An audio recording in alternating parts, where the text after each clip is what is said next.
From the headquarters of the Guild of Champions, this is the Chris Terrell Podcast, and I am your host, Chris Terrell, and welcome to another week of your weight loss quest. How did this last week go for you, champion? What new challenges did you encounter? But more importantly, what failure did you go through, and what lesson did you get from that failure? Come on now, don't let a perfectly good failure go by without you getting your lesson from it. That's your reward for your troubles. Now, if you're new here, I've lost 125 pounds myself after an entire adulthood of chronic yo-yo dieting.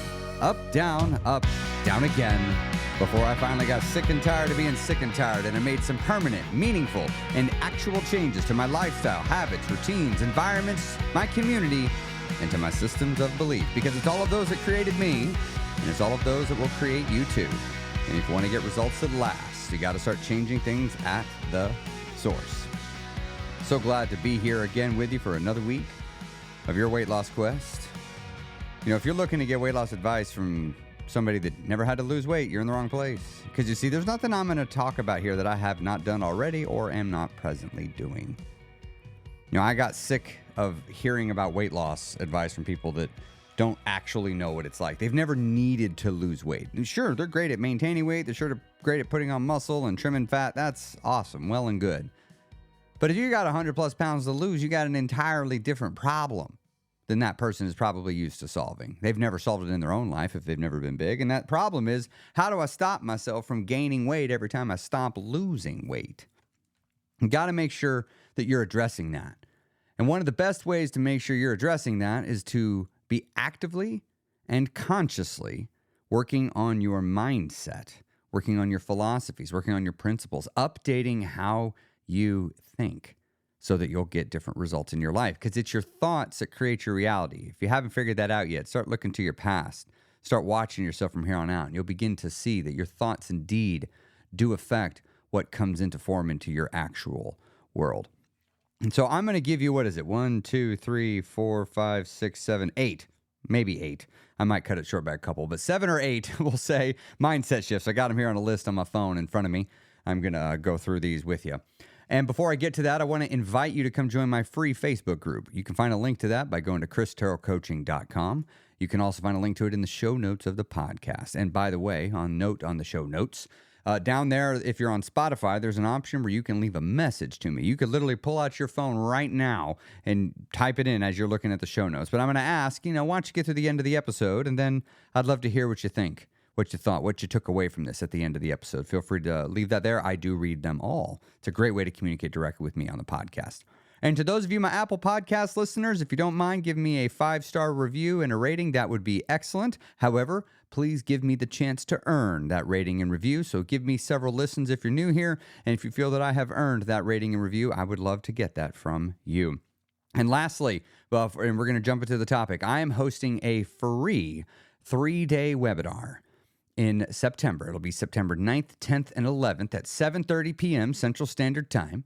And it is called Awakening. Awaken yourself to your potential. And I would love to have you come join that. That is going to be the top link in the show notes of the podcast down below. So if you click that, you will find that. That'll take you to the registration page where I'll just ask for your name and your email, and I'll send you information on how to come be a part of that. And also, if you have been thinking about joining the Guild, this webinar is going to be the time to do it. I'm going to be offering a crazy good sale at that webinar for anybody that is looking to join the Guild at that time. So I just wanted to be fully transparent. That's going to be there for the last day. If you're interested in that, you will be able to get a hold of the crazy good sale. Now, you got to register to get that. And all right, without that, let's jump right into the topic for today. You've got to make sure that you're shifting your mindset, and I've got several mindsets for you to think about. Number one is the mindset, the goal of avoiding burnout. You see, the goal isn't actually to rush to the end of the weight loss phase of the journey. The goal actually should be to make sure you can maintain the changes that you make. If you make a bunch of changes that you cannot sustain for 10 years, you are likely to find yourself with temporary results. If you want to get permanent results, you're going to need to make permanent changes. And one of the good indicators, if you are asking yourself to do something unsustainable, is you're beginning to feel the effects of burnout. I'm not talking the effects of a weary traveler. That is something very specific. I'm talking burnout where you've just completely overwhelmed yourself by trying to do too much, too fast, and you'll find you're always, whenever you're picking a solution, you've come up with a problem and you're finding a solution, you'll find you generally place greater value on the solutions that will get you to the end faster. If you're always picking the fastest option, you're not always picking the most efficient, effective, or adaptable option. The effective, efficient, and adaptable option, one that has all three, that is going to help you prevent burnout. Now, the second mindset is so crucial. It's one of the biggest ones that changed my life, and I know it's changed so many others, and that is adopting this. It's a mantra that I would say to myself all the time, and I still do. 50% of something is better than 100% of nothing. I started saying this to myself on my journey because I realized a half-assed workout done half the time is better than a whole-ass workout done none of the time, right? Going into the gym and doing 2 minutes of a shitty-ass workout actually is better than no workout. And I had to remember that if I'm not going to work out, fine, go do something else productive instead, but I usually wasn't wanting to do that. And so I would usually counter my own internal desire to do nothing with the retort of 50% of something is better than 100% of nothing. Because what that would do is that would bring me face to face with the question of, do you want this? I always brought everything back to that, honestly. If I wasn't going to do something, I would go back to the phrase from Nietzsche, he who has a strong enough why can endure almost any how. And so if I'm unwilling to proceed forward, I'd ask myself, do you want this? Do you want this? If you want this, this is going to help you get it. If you're not going to do this, what else are you going to do? And I'd ask myself this. I'd talk to myself this way. And it'd make a difference. So, maybe you might need to ask yourself in a hard moment, do you want this? You say you want it. Do you want it? If you don't want it, that's fine. Admit it. Say it. Say it out loud that you don't want it. Admit to yourself you don't want it right now. At least acknowledge that what you're doing is a choice, and you could choose the other way. And so you got to have an effective retort. And mine was 50% of something is better than 100% of nothing.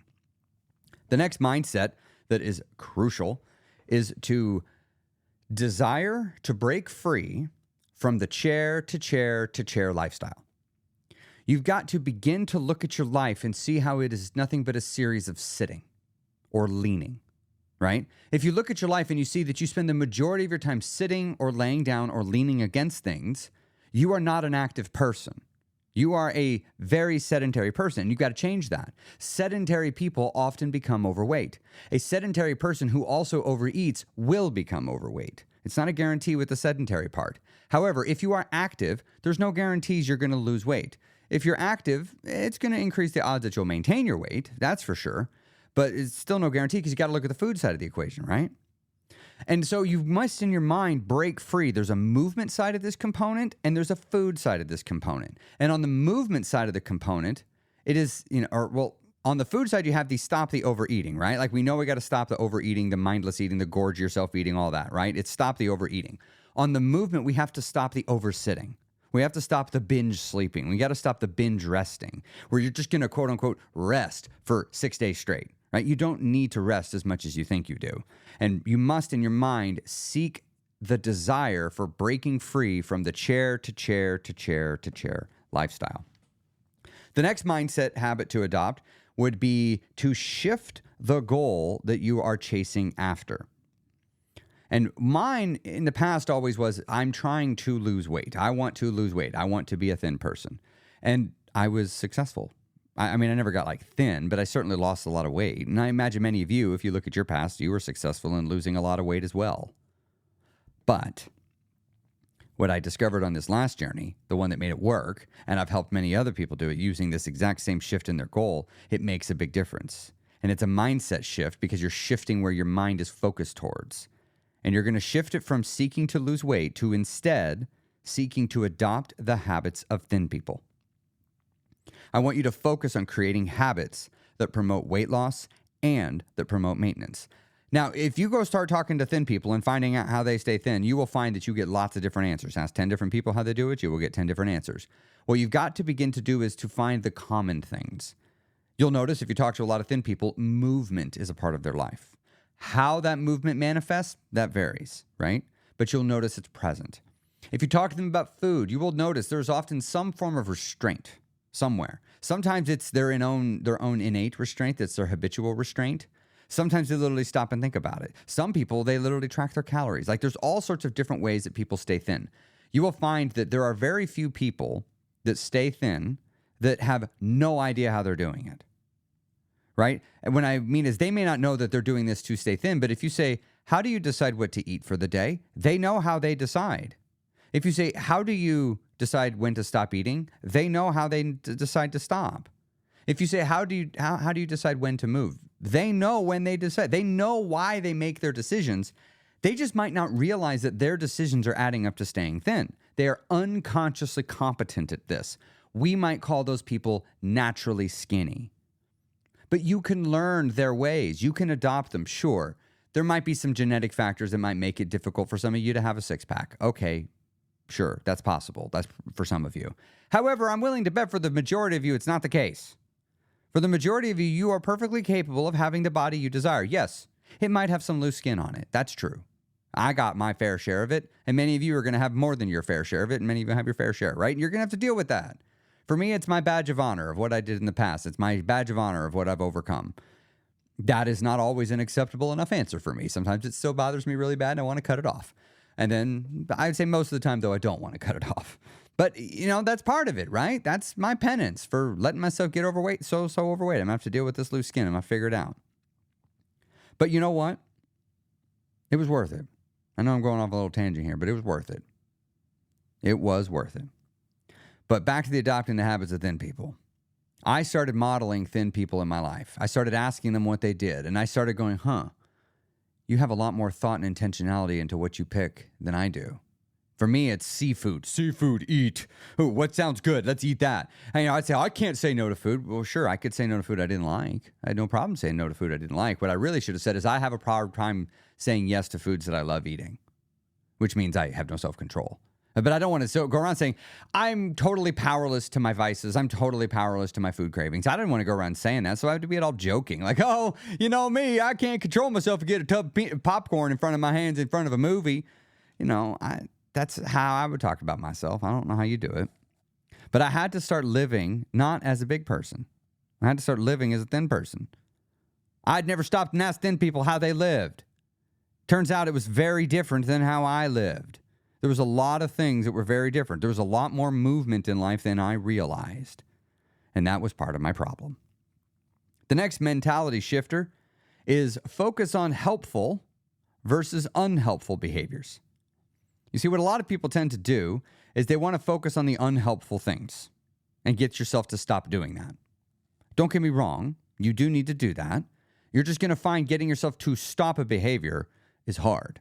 I mean, you can do it and you'll be able to do it. You'll be successful. But getting yourself to stop doing something that you've been doing for many, many, many years, maybe even multiple decades, is tricky. Your brain is going to fight back on you. However, adding new things to your life, well, that's actually much easier. That's quite a bit easier. And so instead of chasing the elimination of the bad habits as your prime directive, start chasing the integration and adoption of more healthy, when I say, or helpful habits, I should say. As an example, adding walking into your life is far more effective than eliminating sitting, even though it might lead to the same outcome. So try to maximize what works. Try to take the things that work well and figure out how to integrate them into your life, and you will naturally begin to bump less important things out of your life. Just trust yourself that if you don't focus on the unhelpful, you will naturally get to the place where you willfully choose to let it go, and it'll be pretty easy because you found something you like better. It's much easier to let go of something when you've already grabbed a hold of the next vine. So go ahead and start making those next vines and grabbing a hold of them so you'll let go of the less helpful behaviors. Another mentality shifter that I took that was very helpful, that I think will help you, was that eating healthy isn't the only path to victory. I was raised that if I wanted to be thin, I'm going to have to eat healthy. And I was a picky eater, so I just assumed I was screwed. There's nothing I could do about it because I'm a picky eater. The reality is everybody that told me that was just flat out wrong. They were just wrong. My being a picky eater had nothing to do with my weight. Nothing. And so because I lumped healthy eating and weight management, I linked them up. I wasn't willing to eat healthy. I just found it easier to get fat than to eat healthy, honestly. And many of you have the same thing. But what if I told you you don't have to eat healthy? Again, you should learn to eat healthy. This is not me saying never learn to eat healthy. Some people, I hope that's not what you're hearing. Like I want you to learn to eat healthy. I'm just saying to lose weight, you don't have to do that. You can, if you want to lose weight, start there. I'm willing to bet if you start losing weight and you start getting a taste of having a kick-ass body, you'll want to start taking better care of it. And you'll probably naturally desire to eat healthier and do other healthier things. The pathway to victory is all about moderation and balance. You can have sugar. You just can't have all the sugar all the time. You can have fats. You can't have all the fats all the time, right? You can have days where you don't do anything. You can't have all the days where you don't do anything. It's moderation, is balance. If you take a bunch of energy in, you got to expend a bunch of energy. It's not earning food. That's just making the math. It's not just about focusing on the nutritional value of what is going in your face hole. And the longer people hang on to that, the more they find success to be elusive or at best frustrating. Because it is frustrating to do both if you're already not good at eating healthy. If you already like eating healthy, that's fine. But if you are not someone that likes eating healthy, that is not a reason to not begin. You can begin now. Now, let's talk about, we are going to get through all these. So let's talk about the next one, which is adopt a goal that it is important, the mentality that it is important to address emotional eating. And you do that by reducing stress and learning to manage your emotional triggers. Having less stress in your life is going to make you happier. I think you can just see that. I don't need to explain that to you, right? Like you already know that. Less stress equals more satisfaction in life. If you look at your emotional eating, yes, there is a fair share of emotional eating that is the happy kind, right? You're having a good experience and you want to elevate the experience with more food. That is there. You have other emotional eating where you're eating to fit in with other people because it makes you feel like you're part of the crowd, to eat with them and be a part of the community, right? That's a form of emotional eating. But I'm willing to bet that for a lot of you, some of the more problematic emotional eating is the stuff you do by yourself or stuff you do at home with your at-home eating buddies. It's the stuff where everything about it is completely socially acceptable. And that's where you're going to have to work on it. And you'll find that if you look at a lot of your emotional eating, a lot of it is a compensatory thing. It is cause and effect. It's a reaction. And it's a reaction to the presence of stress in your life, your emotional eating. And one of the best ways to eliminate emotional eating is to reduce the stress in your life. If you eliminate the cause, you reduce the effect. This does work. But if you don't have the goal of doing it, you won't do it because this is much harder than losing weight. This is why diets often don't work, because diets don't often address emotional eating. It doesn't tell you, hey, you got to look at your life, see how it's stressing you out, and make it not stress you out. Super easy to say, not so easy to do. And because of that, a lot of people won't do it. And so their desire to emotionally eat is left intact. So instead, they ask a new question. How can I emotionally eat and not gain weight? Oh, turns out you can do that if you go on the carnivore diet. It's hard to not emotionally eat. Or it's hard to not overeat on that. You can still emotionally eat, but if you're eating nothing but meat, your body eventually starts to be like, stop. It makes it hard. It simulates what GLP-1 medication does. Address the emotional eating by addressing the source, which is the stress in your life. And the last, but definitely not the least of this list that we're going to go over today, and that is love yourself today. Love yourself today. Now, don't wait until you've reached your goal weight to start loving and accepting yourself for who you are. Because if you're unwilling to do it now, there's a chance you might not be willing to do it then, which I know might sound nuts. But the problem is some people will find that it is remarkably effective to withhold self-love. It's a very motivating thing because we will work very, very hard for love, especially for our own self-love. But that's an illusion that that's the best way to get yourself to do things. It's a fallacy. It's falsehood. It's inaccurate. It's just wrong. The reality is if you love yourself today, if you fall in love with yourself now and accept yourself for who you are now, warts and all, you will actually work harder for yourself. Because yes, while you will probably work hard to receive love, you will work even harder to give it. You will work even harder to give it to yourself. Because you'll realize it is good to feel love. It's also good to give love. And when you get both sides of that, it is a remarkably powerful feeling. And you will want to continue to take care of yourself, to help yourself, to do yourself a solid, sacrificing your present for your future self, because it's a gift to your future. When you say no to something today for the benefit of your future, it is an act of love. It is an act of kindness to yourself. You might think that giving yourself all this food in a moment when you're stressed is an act of self-love, but it is not. It is an act of destruction. It is not an act of self-love to your future. An act of self-love to your future is to say, I'm going to go ahead and process what is happening now so that my future self doesn't have to be burdened with it. Many of you in your present, you are left dealing with the stuff that you put off in the past, that you wouldn't take care of in the past.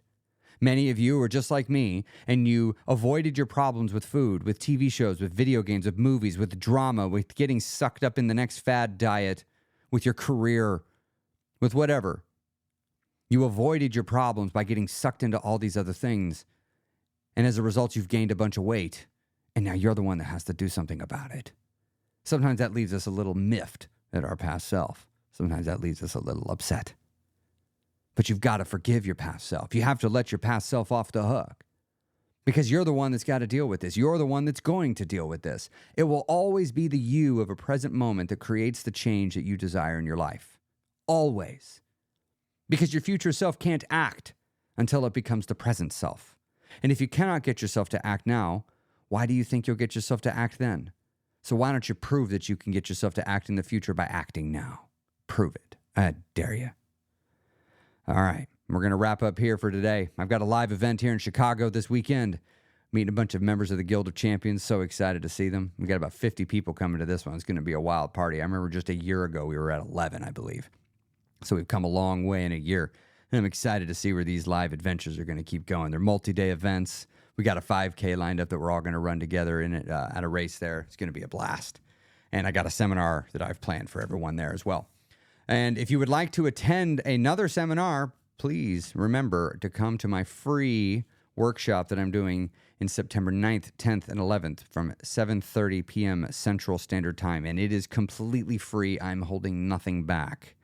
And it is all about helping you get in touch with your potential, awakening yourself to your ability, to what can you actually do. It's designed for anybody at any phase of the weight loss journey.